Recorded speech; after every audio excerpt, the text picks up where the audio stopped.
Man, this is the second video na gagawin ko to no, about content creator na natagpo ang tanga, no? Everything is for the content na lang talaga. So this video, no, na ipapakita ko sa inyo, may isang content creator, no? Content creator sa Facebook, nag-upload itong video na to, kung saan hinahayaan niyang isang bata na handle ng manobela ng isang motor. So, minute ko na lang yung video, no? Makita nyo naman. I hope this is AI, man. I hope this is AI. Makita nyo naman sa damit ng bata, no? Not just once, not just twice, but many times, no? Na ginawa nila to. That is child endangerment. That is child endangerment, no? Hindi ko maisip kung paano naisip ng magulang na to na, that's a great idea. Let me post that, no? Gawin natin to, no? Begging video, let's go! Which is clearly, I guess it works because you have 92.2k likes, 2.4 comments, and 8.8k share. Proud ka na ba sa sarili mo? Proud ka na ba sa sarili mo na ginawa mo to? Good job! Nice! Isa lang ang naisip ko, no, na dahilan kung bakit nila ginawa to. For the content.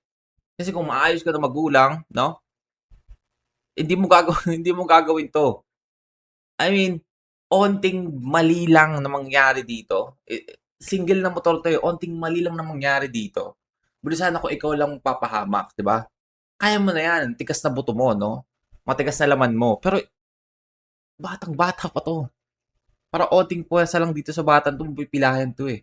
Paano pang knock on wood, man. Madisgrasya kayo. Right?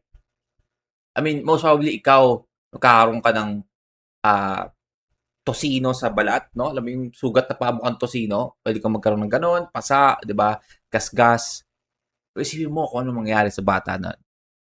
Di ba? Di okay, di ba? Dahil wala nangyaring masama, hindi ibig sabihin no, na okay lang. Again, nasabi ko na doon sa unang video natin about the roller skating content creator, no? Kung ikaw lang mag-isa, ayos lang, no? Kahit mag-freewheeling ka, no? Kahit yung iba yung nag-superman ka pa, di ba? At least pa na-disgrasya ka, ikaw lang. di ba? Malaki ka na man. Adult ka na, may anak ka na nga eh. Di ba? Alam mo na kung ano yung tama at mali, alam mo na yung delikado sa hindi, right? But yeah, hindi ko lang maisip kung, paano na pagtugma itong nag-upload na, ayos na content to. Magpa-viral ako dito. Parang ngayon kasi wala lang pakialam kung maganda ba yung dahilan na ikaka-viral mo no? Basta nag-viral ka, nag-trending ka, yun yung pinaka-goal, no? Kahit pumangit yung tingin sa'yo ng tao. Di ba? At least, nag-viral ka, nag-trending ka. May nilagay pa nga siya sa caption na sabi pa doon, not on a public road. Parang nakakatulong yun, no?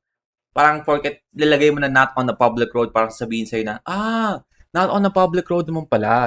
Ayos lang, no? Ayos lang, sige, pag-drive mo yung batang yan, no? Pag-drive mo yung batang yan, not on the public road naman pala eh. Hindi yun kasi yung punto, no? Hindi porket naglagay ka ng not on the public road, okay na. Di ba? Mapapanatag na ang loob ng mga nanonood na apps. Ayos lang yan, di ba? Ilan taon na yan? 3 years old? Kaya niya na yung buhay niya. Parang ka doon. Ang punto dito is, delikado kasi. Kahit hindi public road yan, no? Kahit walang tao dyan, pag na-disgrasya kayo, hindi nyo may iwasan yung semento. No? Pag natumba kayo, sana pag natumba kayo, diretso kayo foam eh. Hindi eh. Either kakaskas kayo sa semento, o gugulong kayo sa damuhan. Diba? Yun lang yun. And most probably, sa pangyayari na yun, yung matanda yung makakasurvive, man. Magkakaroon ng bale, magkakaroon ng gasgas, no? Pero pwede mong pagpagalang yung sarili mo and makakalakad ka na ulit. But isipin mo na lang yung bata, no? Ang liit pa na ito, man. But yeah, ibang magulang is overprotective, no? Ikaw wala kang protection. You don't have protection, no, sa anak mo. Pero yeah, I feel like this is for content, no? For the content, kaya ginawa to. I feel like hindi naman siguro sila ganito talaga sa totoong buhay. Pero kinain na sila ng content, no? We need content, no? Kinain na. Kaya kahit ano na lang, any possible option gagawin, no, for the content. Yeah, I just wanna yap about this. Just wanna show this to you guys kung hindi nyo pa nakikita. And sabay-sabay tayo magsabi na, "Ay, may isang content creator na naman natagpo ang tanga." Yeah, I mean, I just wanna yab about this. Yun lang.